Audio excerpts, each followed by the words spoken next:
अस्सलाम वालेकुम। क्या हाल चाल है आपके? ठीक है। अच्छा, आजकल ना ये सवाल बड़ा आता है कि सर हमने ना टैक्स रिटर्न जमा करानी है, तो डॉक्यूमेंट्स हमें कौन कौन से चाहिए, हम कौन कौन से तैयार रखें।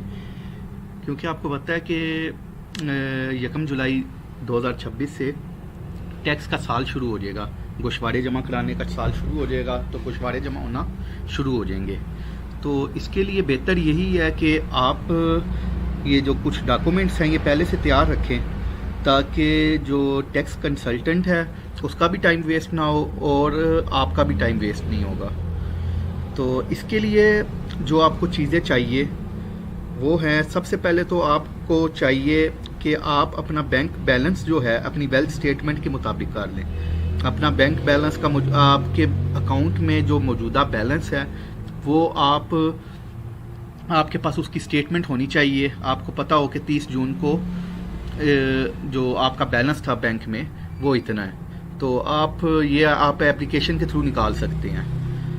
नंबर 2 में आ जाता है कि आपने जो प्रॉपर्टी वगैरह ख़रीदी है, कोई प्लॉट ख़रीदा है, कोई मकान ख़रीदा है, या कोई चीज़ भी जो है जायदाद वगैरह अपनी उसकी ख़रीदी है या फ़रोख्त की है, तो उसकी तमाम तफसीलात जो है या जो उसका डाटा है वो आपके पास मौजूद होना चाहिए। मसलन एड्रेस हो गया, उसकी कीमत क्या थी, उसका रकबा वगैरह क्या था, तो ये सब। तो उसके बाद आ जाता है कि सालाना आमदनी की तफसील जो है वो आपके पास होनी चाहिए। आप अपनी सालाना इनकम कैलकुलेट कर लें। अगर आप तनख्वाहदार हैं या कारोबारी हैं तो उस हिसाब से अपना कैलकुलेट करके तो आप वो अपने पास रखें। अच्छा, उसके बाद सालाना अखराजात आ जाता है। आपने अपने ये जो है सालाना आपका जो भी एक्सपेंसेस हुए हैं वो आप हेड वाइज लिख लें। अच्छा, उसके बाद आ जाता है जो साल भर में कटे हुए टैक्सों का रिकॉर्ड। जो विद होल्डिंग टैक्स आपके कटते हैं, जैसे कि बिजली के बिलों में कट जाता है, गाड़ी टोकन, दूसरे किसी भी बिल में जो बिल के थ्रू मोबाइल बिल हो गया, बैंक में आपके टैक्स वगैरह कटता है, प्रॉपर्टी ट्रांजैक्शन 236E 236K का जो कटता है, वो सारा जो है उस सारों के इन सब चीज़ों के डॉक्यूमेंट्स आपके पास होने चाहिए। और उसमें जो है ये मौजूद होता है कि आपका इतना टैक्स कट गया है, तो वो चीज़ आपके पास मौजूद होनी चाहिए।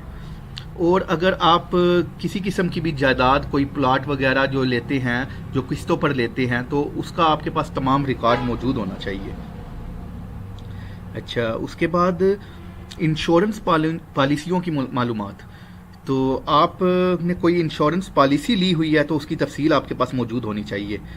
आपने अगर कोई गाड़ी जो है वो लीज वगैरह पे ली हुई है तो उसकी कितनी किस्तें दे दी हैं, कितनी रहती हैं, या जो कुछ भी है ये सब आपके पास, इसकी जो तफसीलात है ये आपके पास मौजूद होनी चाहिए।